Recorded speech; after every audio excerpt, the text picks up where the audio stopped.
তৃণমূল কংগ্রেসের শ্রমিক সংগঠন আইএনটিটিইউসির একটি গুরুত্বপূর্ণ সাংগঠনিক সভা অনুষ্ঠিত হল বৃহস্পতিবার। রায়গঞ্জ শহরে অবস্থিত দলের জেলা কার্যালয়ে এই সভার আয়োজন করা হয়।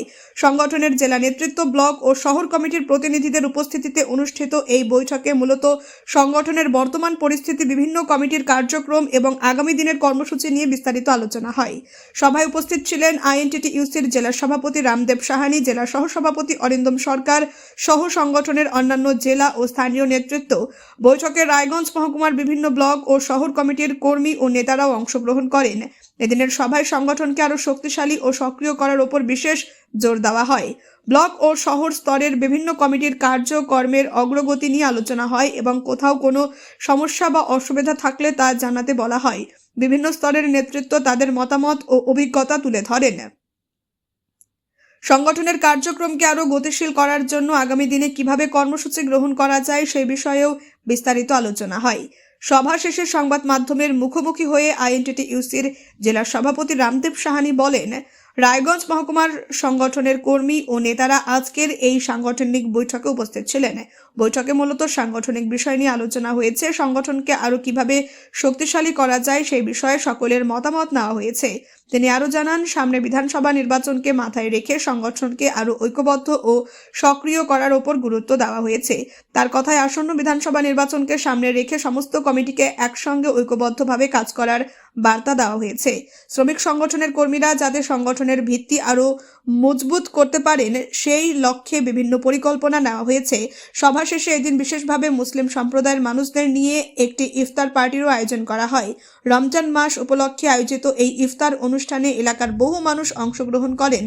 সংগঠনের পক্ষ থেকে সকলের সঙ্গে সৌহার্দ্য ও সম্প্রীতির বার্তা তুলে ধরা হয়।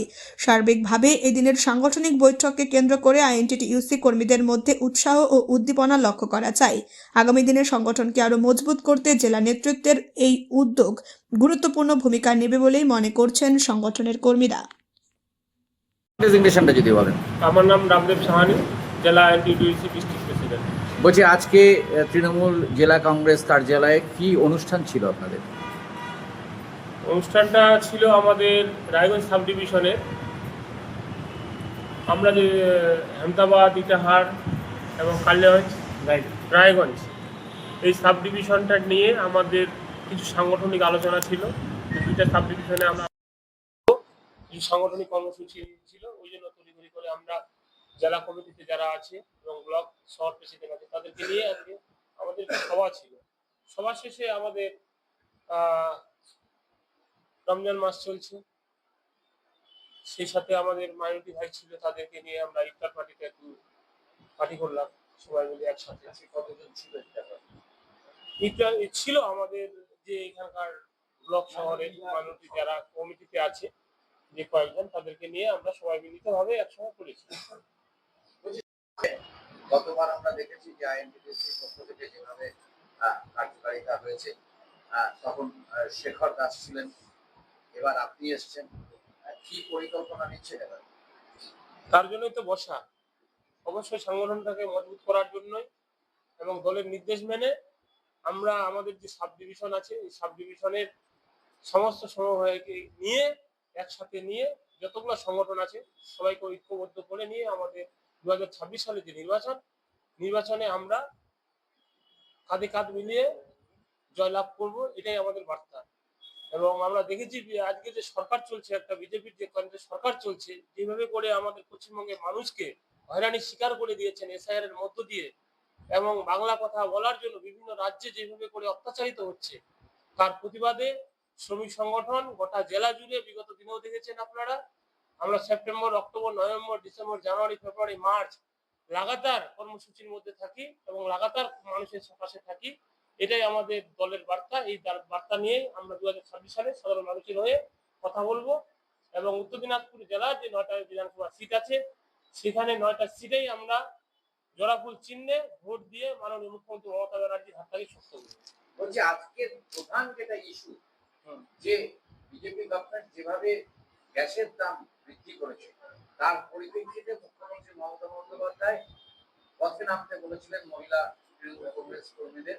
আমরা বিগত 2 দিন আগেই দেখেছি সে দৃশ্য, এবং আজকে ডিএম 3 জন বিপিসিএল এবং যারা যারা কোম্পানি আছে 3টে কোম্পানির সঙ্গে কথা বলেছেন মাতাদের সঙ্গে, তারা আশ্বাসন দিয়েছে যে না, গ্যাস পাওয়া যাবে, অ্যাভেলেবল থাকবে, কোনো অসুবিধা হবে না। কিন্তু যেটা আমরা দেখছি যে 3 দিন ধরে গ্যাস বুকিংই হচ্ছে না, দেখেন, কোনো বুকিং করছে না।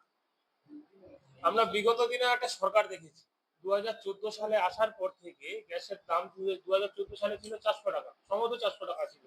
আজকে সেই গ্যাসটা দাঁড়িয়েছে 1100 টাকা। আজকে 1100 টাকা, কয়েকদিন আগে 60 টাকা বাড়িয়ে দিয়েছে। 1050 টাকা ছিল, 1000 ছিল, এখন 1100, সম্ভবত 1100 টাকা দাম হয়ে গেছে। আজকে আমি নিজেও বুকিং করলাম, 1100 টাকা নিল গ্যাসটা। তাহলে সরকারটাকে, কেন্দ্র সরকার, এটা এর জন্য দায়ী কে? বিজেপি কেন্দ্র সরকারে দায়ী।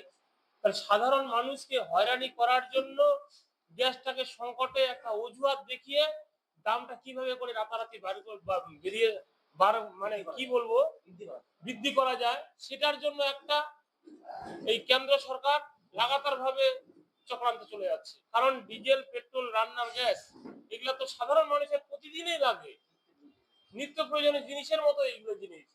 তো কেন্দ্রে যে বিজেপি সরকার, নরেন্দ্র মোদী সরকার, আজকে আচ্ছে দিনের কথা বলে, কিন্তু আজকে আমরা কি আচ্ছে দিন দেখতেছি?